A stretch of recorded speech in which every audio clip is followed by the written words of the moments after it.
Shalom, selamat berjumpa kembali Bapak dan Ibu dan saudara-saudara terkasih di dalam Tuhan Yesus. Kembali kita bertemu di dalam renungan harian singkat selama 5 menit dari Lahir Baru Fellowship Ministry. Tema kita pada hari ini adalah jangan mengasihi dunia. Firman Tuhan diambil dari 1 Samuel 17 ayat 8 sampai 11. Demikian firman Tuhan. Goliat berdiri dan berseru kepada barisan Israel. Katanya kepada mereka, "Mengapa kamu keluar untuk mengatur barisan perangmu? Bukankah aku seorang Filistin dan kamu adalah hamba Saul? Pilihlah bagimu seorang, dan biarlah ia turun mendapatkan daku. Jika ia dapat berperang melawan aku dan mengalahkan aku, maka kami akan menjadi hambamu. Tetapi jika aku dapat mengungguli dia dan mengalahkannya, maka kamu akan menjadi hamba kami dan takluk kepada kami." Pula kata orang Filistin itu, "Aku menantang hari ini barisan Israel.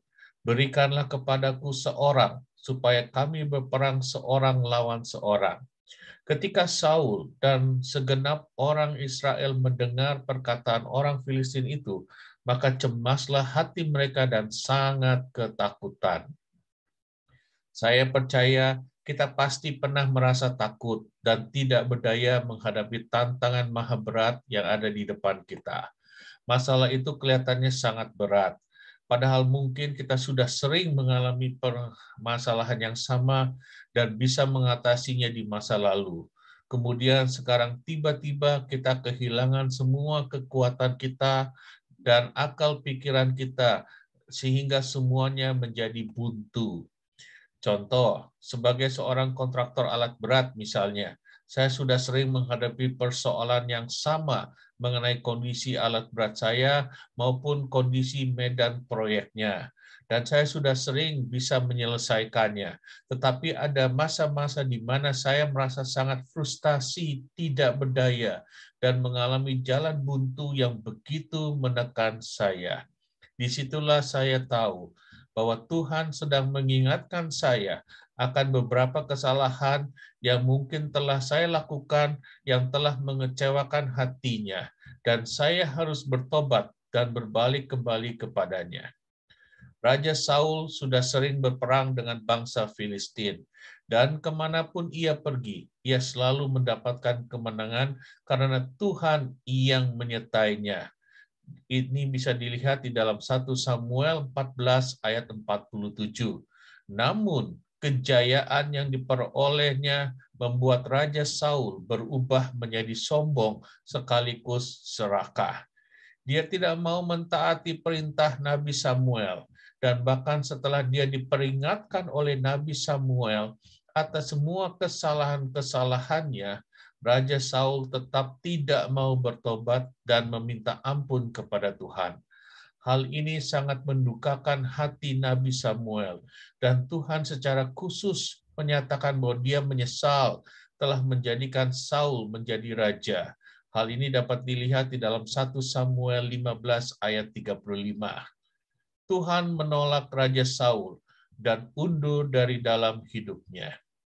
Goliat dan bangsa Filistin seharusnya merasa gentar dalam menghadapi bangsa Israel, mengingat sejarah kemenangan demi kemenangan yang telah diraih oleh bangsa Israel setiap kali mereka berperang.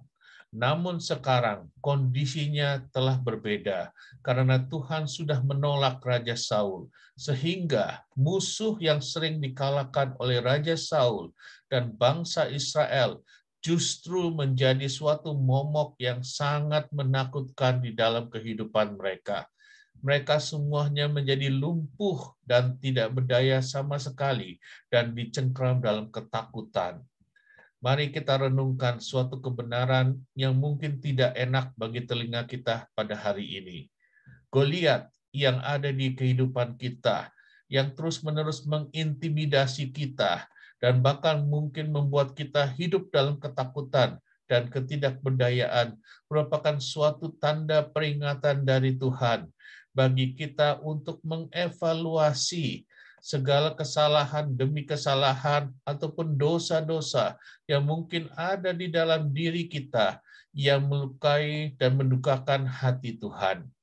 Tuhan sangat mengasihi kita, dan tentunya Dia ingin anak-anaknya mengalami kemenangan dalam kehidupannya. Namun Tuhan juga tidak ingin anak-anaknya terjerumus dalam dosa yang dalam, yang melukai dan mengecewakan hati Tuhan pada akhirnya. Firman Tuhan di dalam 1 Yohanes 2, ayat 15-17. Demikian firman Tuhan. Janganlah kamu mengasihi dunia dan apa yang ada di dalamnya. Jikalau orang mengasihi dunia, maka kasih Bapa tidak ada di dalam orang itu. Sebab semua yang ada di dalam dunia, yaitu keinginan daging dan keinginan mata, serta keangkuhan hidup, bukanlah berasal dari Bapa, melainkan dari dunia.